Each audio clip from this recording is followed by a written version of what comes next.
Assalamu alaikum, everyone. Hi. I think we're going to start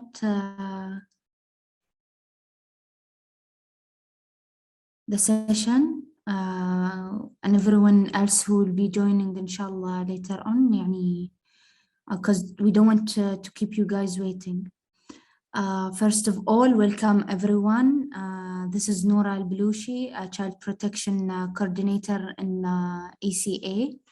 I'm very delighted to welcome all of you to our second session on the positive parenting. Today's session, the speaker is Mr. Derek.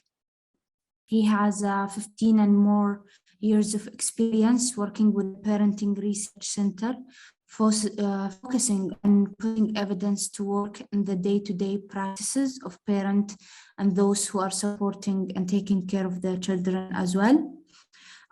Today's session will talk about safe environment for children physically and emotionally.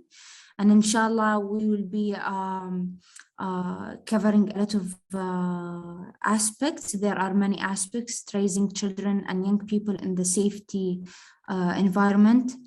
In today's session, Mr. Derek he's the director of the Raising Children Network, and he will cover a range of topics on emotional development and raising children in physical and emotional safety.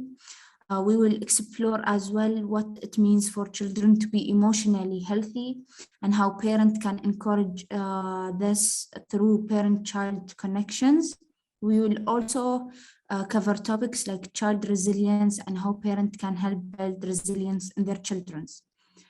I think now the floor is yours, Mr. Derek. You can start the session.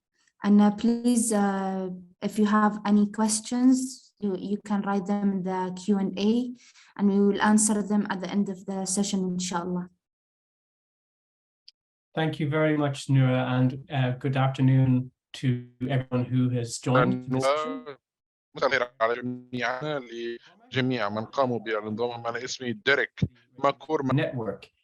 What that means is I have worked for a number of years in supporting parents, especially with Parenting Research Center and Raising Children Network based in Australia.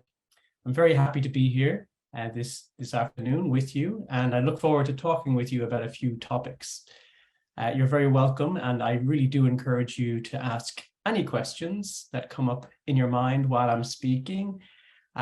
Sometimes I might speak a bit fast, so you can have a question to retouch a point that I brought up earlier on. As you heard earlier, we will cover a few topics relating to children's safety and especially emotional safety. So to begin, and now that we've got to meet each other, I'll just summarize what we will be talking about during this time, the next 30 or so minutes before we get to questions. We will talk about emotionally healthy children, and I'll be able to share from research and our experience what that means. Then we'll be able to talk about emotional development and thinking about tips and ideas for you as parents and people supporting parents with tips for how to support emotional development and healthy emotional lives for children. And then we will get to talk also about the environment around children and this interesting topic of resilience and building resilience in children. So to begin, let's talk about emotionally healthy children.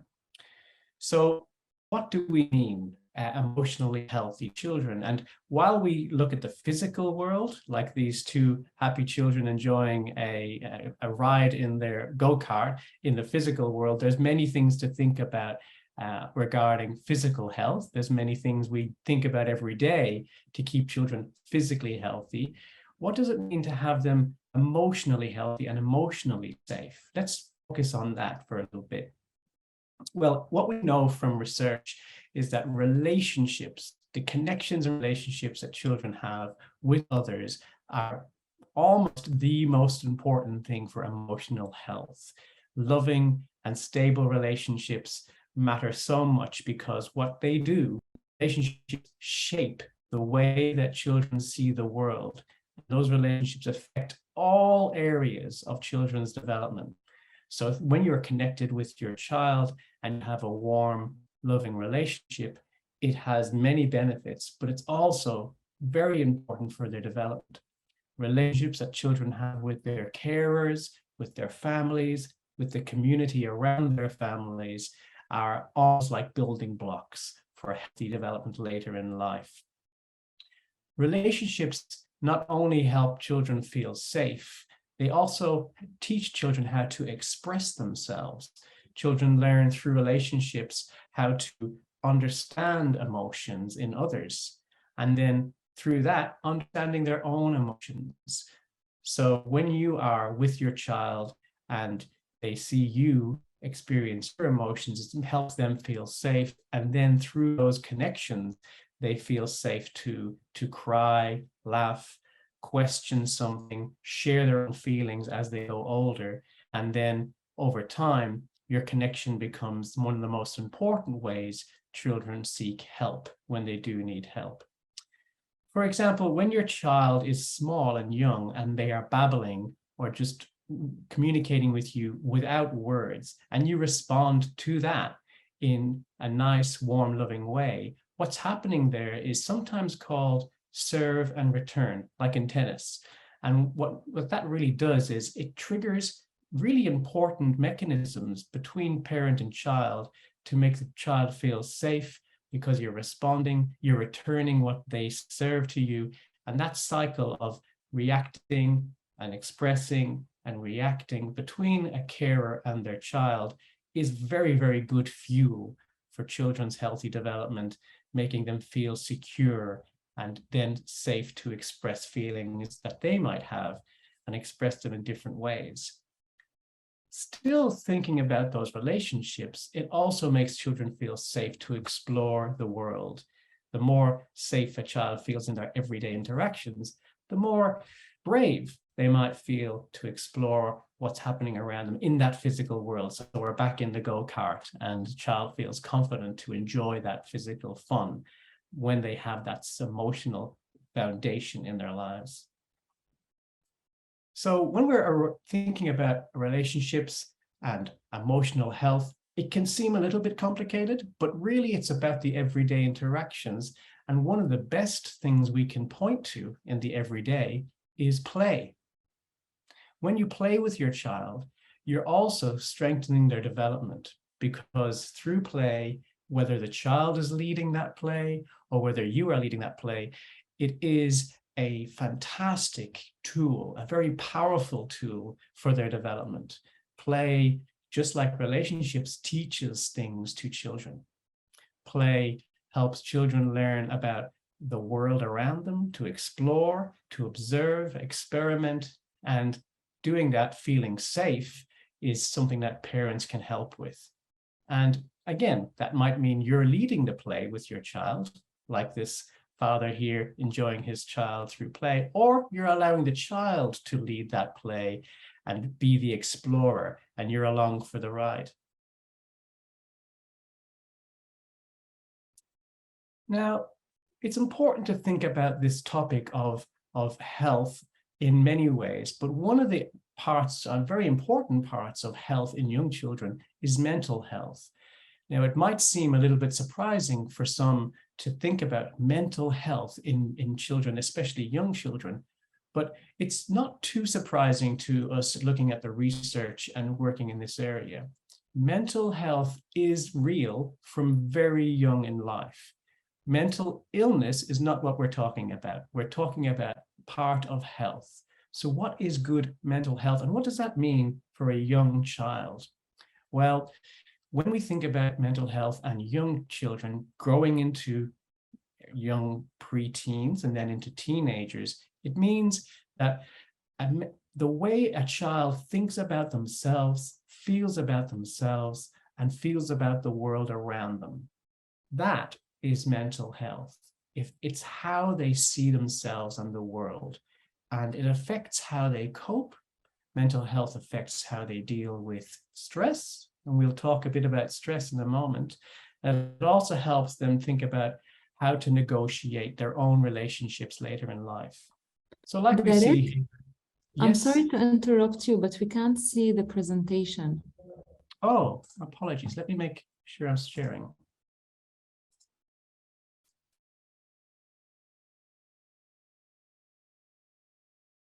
You should now see the screen saying raising emotionally healthy children. Yes, we do. Thank you. Thank you. So don't worry, folks, you didn't miss much. The previous slide was more introduction and a simple image.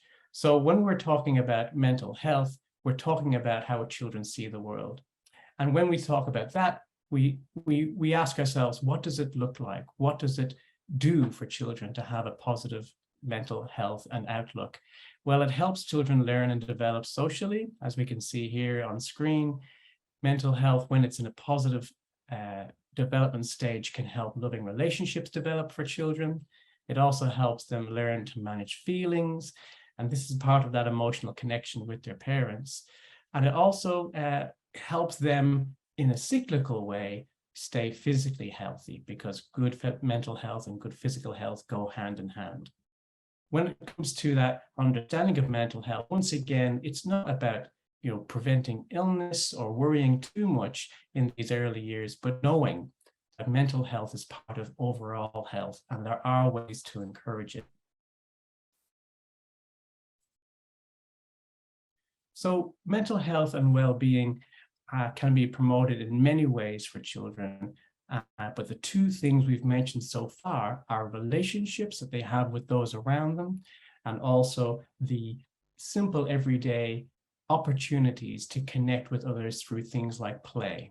And play, as I mentioned, is a powerful tool to help children grow and develop. So when a child has good mental health, or like we call this social and emotional development. So we are talking about emotionally healthy children developing in a positive way through their social interactions and through their relationship with others and through their relationship with their own emotions.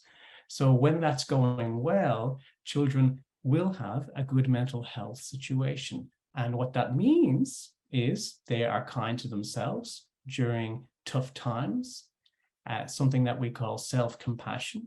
They enjoy life. They're able to enjoy everyday experiences because of that feeling of security and safety in everyday moments. They're more able to learn and experience learning in a positive way because there are less barriers. They get along with others. They can manage their own emotions, and they can bounce back from tough times. This is what we will later call resilience in our chat. Children also with that positive mental health feel happy and positive about themselves most of the time. And then they're also prepared to try new and challenging things. Now, while I'm talking, you might feel that we're touching on some things more than once, and that's okay, because we'll talk about relationships, play, trying new things, being able to bounce back. And these are all part of a healthy picture of an emotionally healthy child. They inform each other. They help each other, these things. So when we talk about resilience later, you'll see how it's like a cycle. And the things that help there are also the things that we are talking about in emotionally safe and healthy children now. So when we talk about mental health or to use those other words, social and emotional health and well-being, what are we thinking about there? Are we thinking about children going from a state of feeling good to an illness if things are not going well? Not quite. Some of the more recent thinking and research about this has made us reconsider and think about mental health as a continuum. So it's not simply you are in a good state or a bad state. I think, like we all experience as adults, it is a sort of a continuum or a spectrum of experience. So when we now talk about social and emotional well-being, we talk about this continuum. A child might be in a good state of mental health because those things I mentioned earlier are all present. Or they're coping. So they're not quite good, but they're coping. Things are going fine day to day, but they could use some help. Then a child might be struggling, or if things are difficult, a child might be overwhelmed. And this is a helpful way to think about the continuum of social and emotional well-being, because it helps us know and understand when to maybe step in or when to get help from elsewhere. So, promoting mental health in children can come down to some very simple ideas in the everyday experience you have with your child or with children in your life. You can do some practical things to help that development go well, and I'll mention just a few right now. One way to help children with that health is to support your child, but not try to step in all the time. So maybe here I'm thinking about children who are heading into school age or in a little older, and the temptation for parents often is to step in and help and fix the problem. But it's also a good thing to let children experience problems, know they're safe, and not avoid or step in to stop those problems happening, because dealing with problems is a very important skill. So we're trying to encourage children to experience those things, help them with problem solving, and we're avoiding the temptation to prevent problems from occurring, because that's part of life. Another way to help promote this healthy outlook is to help your child identify and talk about emotions. How to do that? Well, one very simple way is to talk about emotions yourself. A child sees what you do.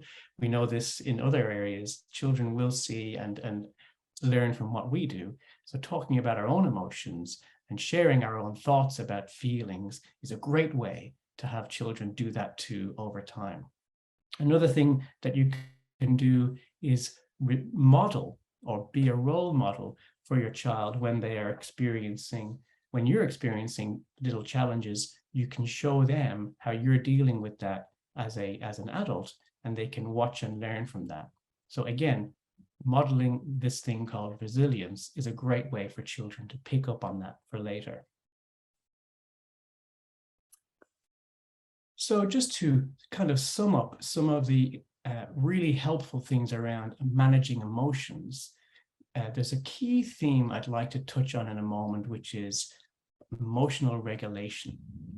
Before we get to that, let's just mention a few important aspects of emotional health for children. So managing emotions is important for their development. This is something parents can help with. Recognizing and naming emotions helps children understand them. As I was saying, parents can do that too in everyday situations. I'm feeling a bit grumpy because of the traffic, but I know we'll get there soon enough. Children will learn and pick up signs from those around them around how to deal with small and big challenges. Children and teenagers sometimes need help with their emotional skills. That's when you might feel a child is coping or heading into that struggling area, and you can get assistance from elsewhere. An important point, if you're feeling a little unsure what to do yourself around your child's emotional safety. Understanding and managing emotions is also called emotional regulation. There's that term I wanted to touch on. Emotional regulation is really about a person's ability to identify, understand, and then work with or manage emotions as they come up. Now, learning emotional regulation isn't automatic for everyone. And even for many adults, it's something that they work on through their lives. And helping children with emotional regulation early is a great way to help them later on. And finally, it's an important part of your child's self-regulation more broadly. So emotional regulation means I'm able to deal with or recognize my own emotions, and then that helps with broader regulation of how a child's going in the world day to day. So there's a lot to think about here, but really it comes back to those simple ideas of how is our connection, how is our relationship, and how can I help my child with the internal world of emotions by modeling and communicating with them about that. Let's talk a bit for a moment about stress. Stress for people of any age is real. A little bit like anxiety, it's part of life. And with children, we can do many things to help them negotiate this reality called stress in life. There are good forms of stress, and then there are less helpful or there are more difficult forms of stress. Feeling some amount of stress can be helpful. It helps you prepare for something ahead. It helps you be aware of something that might be a risk for you. There are good, healthy forms of stress, but then if stress builds up or lasts a long time or is very, very heightened, it can be negative experience or negative impact on children's development. So what do we do? What do we do about stress for children? One simple thing we can do around stress is, first of all, acknowledge if your child is stressed, that is how they're feeling. And again, naming the feeling helps. Another thing we can do with stress is to help your child live in the moment, which is stressful. For example, taking them aside and helping them with a small breathing exercise, some deep breathing. And there is some advice we have on Raising Children Network online that helps with this. A simple few moments of deep breathing to help your child take a moment and calm. This can be a great circuit breaker in the moment to help with a stress reaction. So naming feelings and dealing with them as they're happening are a couple of ways to help with that stress reaction. You can show your child that you recognize the emotions they're feeling, then they feel more ready and comfortable to recognize it themselves. Now, this isn't something that will work always the first time. Children are learning as they go, but it's something that over time, children will pick up and then take into their young adulthood. Another thing you can do around stress is help your child talk about their body. And when their body is reacting in a way which is actually caused by emotions, it's really a good thing to talk about it because it helps them understand their physical reactions to certain feelings. This is, I can tell you something I wish I knew more of when I was a young person. And I think we as parents, we can pass on that wisdom to our children. How does it feel when I'm worried? How does my body feel when I'm anxious? Do I accept that anxious and worried are part of everyday life? These are good conversations for emotional health. Now, let's talk about those tips I mentioned earlier, tips for emotional development, encouraging that healthy development. What have we got here? Okay, so in everyday life, if we're thinking about our everyday experiences, there's a few things that really help. Loving relationships and good family positive experiences, already talked about that. It's really important and powerful. We've also talked about how you're modeling your own reactions to emotions and feelings, very powerful. And the research backs this up very strongly. And the other thing is having warm and gentle interactions from children. From early years all the way through to adulthood, warm and gentle sounds like a little bit soft or maybe a bit kind of vague. But the fact is, if your interactions have warmth and gentle characteristics, this is a powerful tool for children's healthy development.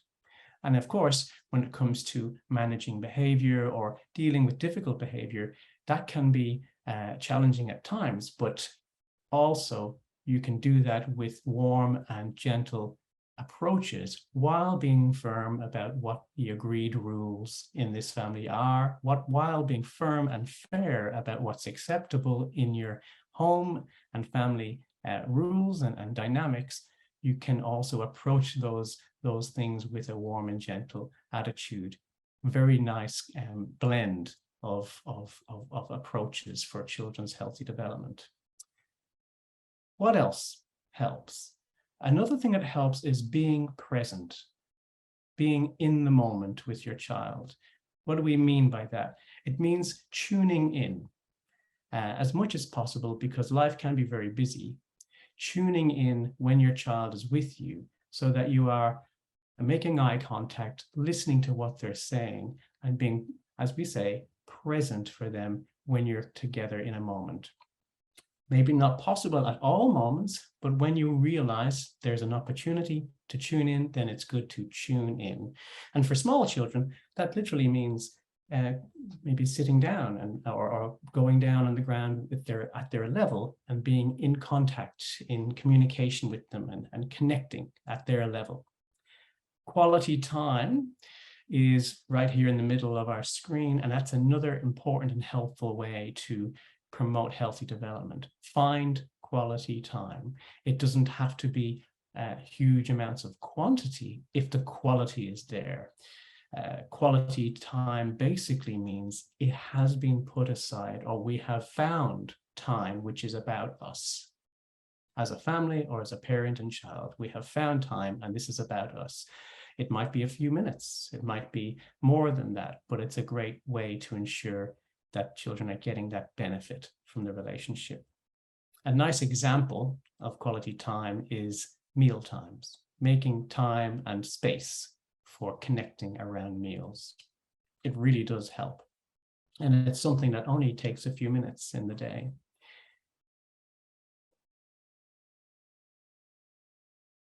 Now, we've talked a bit about promoting healthy and emotional development. Then we talk often about development as it relates to other children. In other words, social skills. So let's talk about some tips for social skill development. There's a few things we can mention here, but to begin with, when we mention our own relationships with our children, we also mentioned how those at-home relationships help develop other relationships, and that's the truth. What we're talking about now is how do we encourage those other relationships? Social development is really critical to a healthy and happy life. But what are social skills? Well, to quote the research, social skills are socially acceptable learned behaviors that enable a person to interact with others in ways that give a positive response. Yeah. So in other words, social skills, especially positive ones, are really just good keys that open the door for your relationship with others. They get a positive response because the way that the skills have developed. Now, social skills include a few things. If we think of social skills as a toolkit, there's a few things in that toolkit. For example, there's emotional regulation, that phrase again. A person who has good social skills, a young person especially, is able to control or understand their own emotions as they come up. Another social skill is being able to solve problems or resolve a conflict, even in young children. Let's think about young children who might be fighting over a toy. There's a conflict resolution skill in there that really helps if it's present. Another one would be responsibility, having the skill to take responsibility if something hasn't gone well and the responsibility sits with you. And another one, again, related to that is cooperation. So sharing, avoiding that conflict by being able to share and collaborate with others. And finally, another social skill is asserting, being able to assert yourself, feeling confident to say what you would like to happen without it being a negative experience for anyone. That's, again, something even adults need help with, developing that. So these are things in the toolkit for social skills. And if they're all present and we can help them develop as parents, then our children can be emotionally safe. So how do we look at that developing? Well, as parents, we can help relate to children and communicate about those skills as well as feelings. We can help by helping children recognize that when things are going well, they feel happier. And that we can point to that and say, this is going well because you're sharing. This is going well because I saw how you solved that problem with your friend.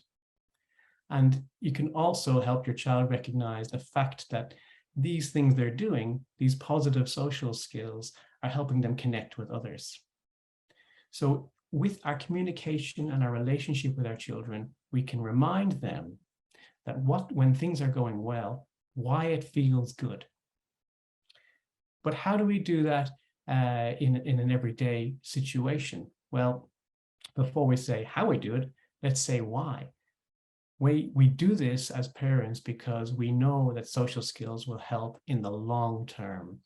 And I think as adults, as parents, we maybe have met people in our adult lives who we see perhaps had a lost opportunity earlier in their lives to develop this strong toolkit of social skills. And we can recognize that, and maybe sometimes in ourselves. And we see, yes, collaboration, problem solving, those assertion, those things could be more developed in this person or myself.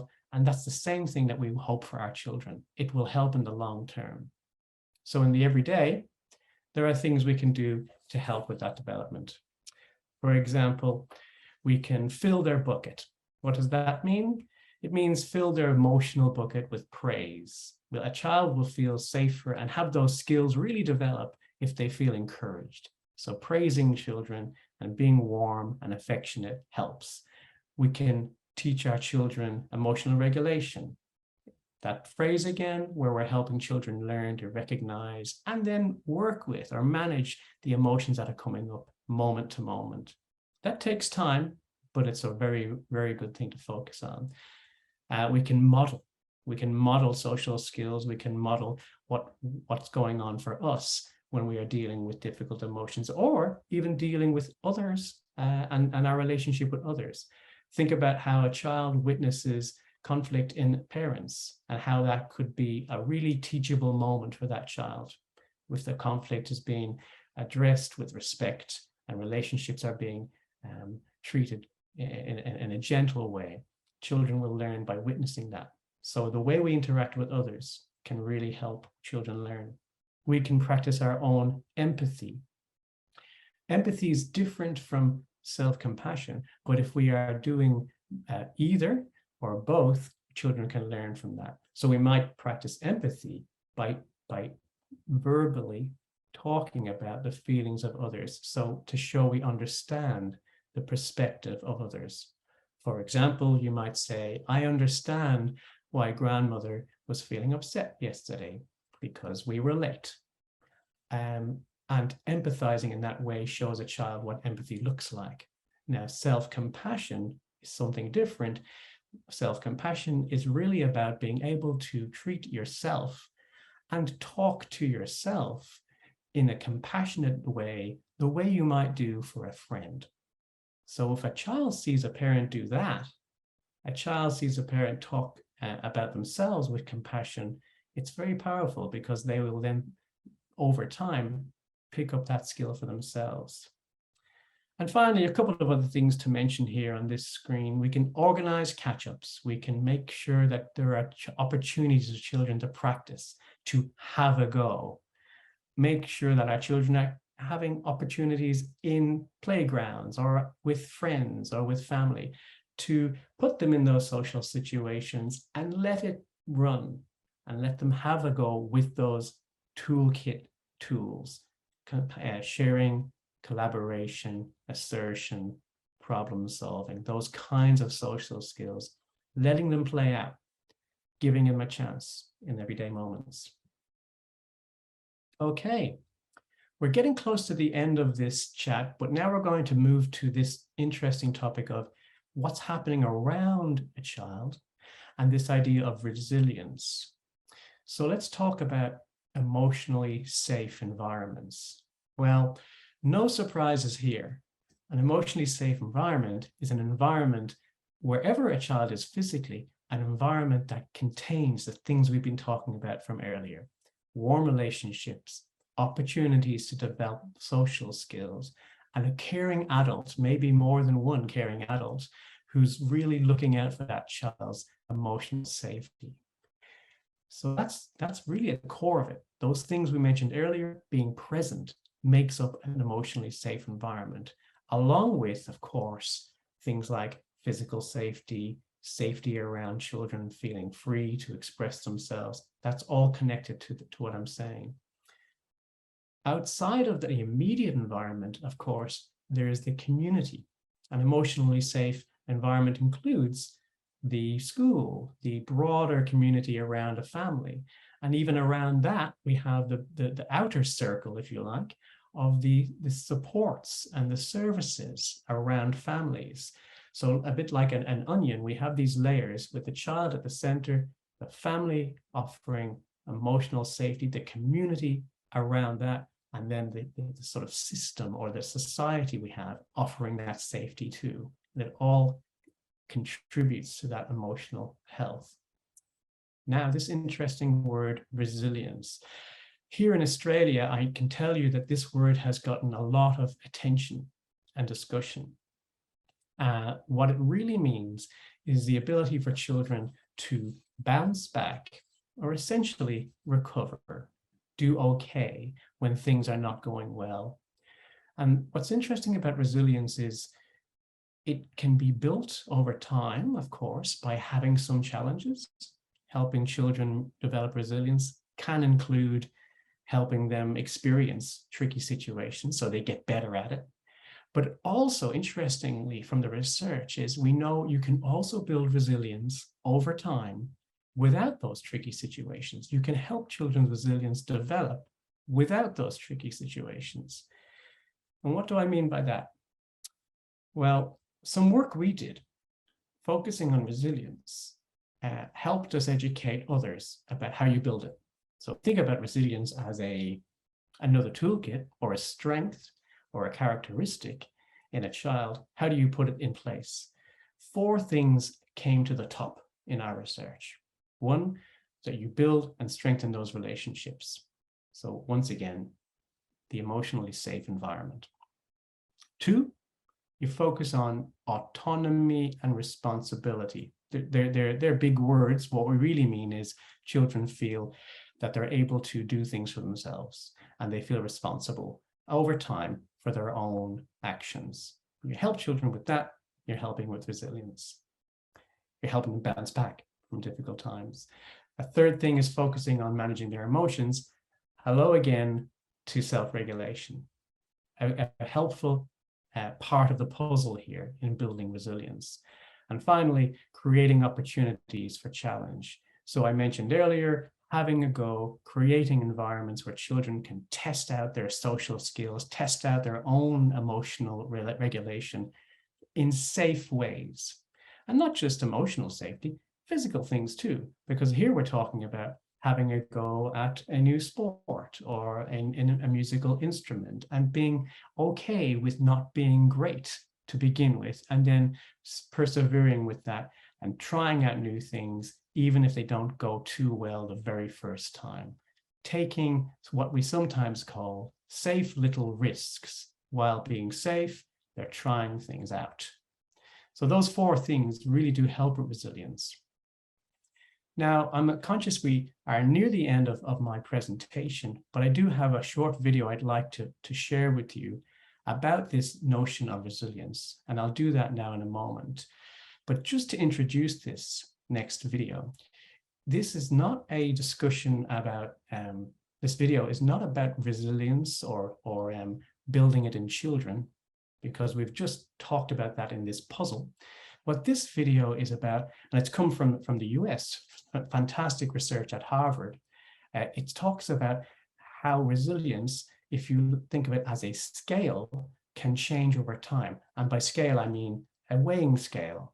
And this new developing idea of resilience as a scale is what I'd like to share with you for just a couple of minutes. So I will go back and press play on this video, and I will then take us forward in the video to just watch one part, because it is a 7-minute video. Maybe we don't need to see all that. You can check it out a bit later, but I wanted to draw your attention to this one part of this video. So let's have a go. I'm just skipping ahead now,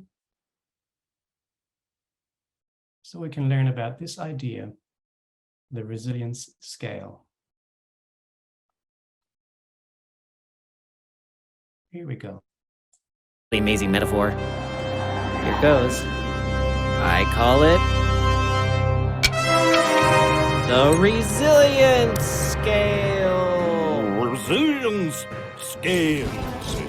Protective armor plates that Shiny. But no. The resilience scale helps us understand why some brains are more resilient than others. the resilience scale sends out invisible resilience rays that's It's really just a scale. See? It's a beam being held up by a fulcrum. full of crumbs. Geez, no! A fulcrum. You know, like high school Never mind. Let me just clean this up.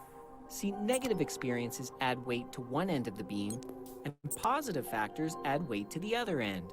Ideally, we want the scale to tip toward the positive side and lead towards positive life outcomes. The brain's future literally hangs in the balance. The position of the fulcrum can be understood as our original capacity for resilience. It's something like our genetic starting position. Remember the young brain that was struggling to survive? Look, it started life with the fulcrum off-center, giving more leverage to negative experiences. Serious stuff, like abuse, neglect, and chaotic environments. That means positive factors like responsive relationships, safe environments, and learning opportunities had less leverage. Over time, the negative load shifted the fulcrum even farther in a negative direction. Tragedy. Not at all. Right now, this brain is experiencing poor health. But with help, the scale can be tipped toward more positive outcomes. The first thing we can do is to stop negative experiences from stacking up.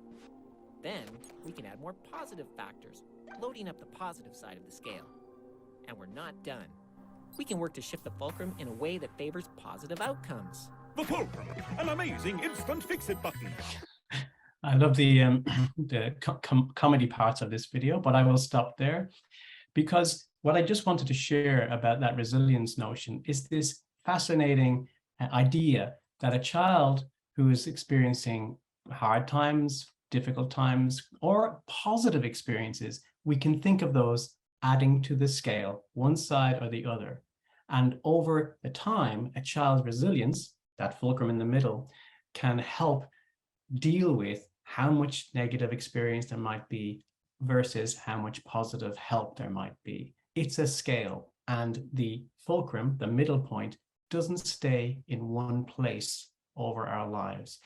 Resilience can change in us as adults and also in children. So with that, I am now finished with my presentation, and I thought I would stop screen sharing, and we can use the time remaining to have some questions, some thoughts, anything that people would like to explore. Yes, thank you, Mr. Derek, for the fruitful information you've shared with us. We have the first question. They're asking, when do you think parents should see a child mental health specialist? Thank you. That's a very, very good question. And it's a question we often hear from families. When do I know to seek further help? Or to flip it the question, sometimes the question is, how do I know if I'm seeing my child is typical or normal, to use that word? Of course, normal could mean many things. To answer the question, we can think about that continuum again. If we feel like our child is coping or going well, even better, but if they're at the coping stage, we think our child is coping day to day, so they just need our support or the support of their other adults in their lives, that's good. But if we feel, as a parent, you are an expert on your child, and you do have a really good daily opportunity to witness how they're going. If you feel your child might be struggling, and there's some really helpful information around this, how you spot ongoing anxiety, how you spot ongoing signs of maybe depression. If you are seeing these signs that concern you as a parent, and they last for more than a few days, maybe a couple of weeks, then that's a good example of seeking more help, to help you with other professionals assess whether your child has moved from coping to struggling. And hopefully it can be something that happens early enough so they don't become unwell. So I would say, knowing your child as well as you do, it's a great opportunity to say, I feel myself that this is an ongoing concern. I will now go and speak to somebody. Thank you. And the second question, she's asking if how does she knows if her child is emotionally stable or healthy? Great question again. One way to think about that is to think about the description from earlier on about what a good, healthy, emotionally safe and emotionally healthy child looks like. So we talked about emotionally or mentally healthy children enjoying life, are able to enjoy the everyday experiences of life. Another sign was that they are excited about new opportunities to learn and are able to learn. And another one is if a child has a positive outlook on the world and themselves. So for example, if a child is quite often saying negative things about themselves or often saying negative things about the world, that might be something that could mean, combined with other things, that there might be a concern. So my answer here would be to look at that list of usual characteristics of a mentally healthy child and ask yourself as a parent, are all these things true of my child? And do I have any concern? And if the answer is, I don't think these are true, I think my child is missing some of these signs, or I am concerned, then it's a good point in time to talk with your doctor or nurse to get that extra support. Yeah, and she's adding that he's stressing everything. So she's asking, is it possible that she start with her children from age 5? Like, maybe, I'm not sure he's 5 or 4, but she's asking, is it possible that she start doing all of this from age 5? And he's stress, and she's mentioning that he's stress on everything. I see. So what I'm hearing is that a child around 5 or maybe a little younger is showing signs of stress that seem to go on more than a little while. So that's something that might be worth exploring with a professional. Those other things I mentioned, you know, if the child is just generally feeling stressed, like about everything and not able to enjoy some things, that's another possible sign. It's really difficult to just know, but if this parent feels that there is a difficulty learning or a difficulty enjoying life for the child, then yes, even at the age of 5 or 4, it's something that you could have a conversation about with a health practitioner, because there might be an opportunity to help early. Yes, and we have a comment as well. They're saying parents should focus on autonomy and responsibility starting from which age? Or I think it's a question. Great point. And I'm happy people picked up on that idea of autonomy and responsibility. Like the other skills that help with resilience, these things can start at any age. Now, they just look different at younger ages and older ages. So if we're thinking about a 5-year-old or a 4-year-old or even a 3-year-old, what does autonomy and responsibility look like? It probably just means that the child is learning about when they make a mistake or something goes wrong, that they're gently reminded that not to do that again, to be learning some responsibility for their decisions. That looks very different in a 9-year-old or a 12-year-old, where the autonomy might be for cleaning their room or having a responsibility and independence around doing their own homework without help later in life. So it looks different.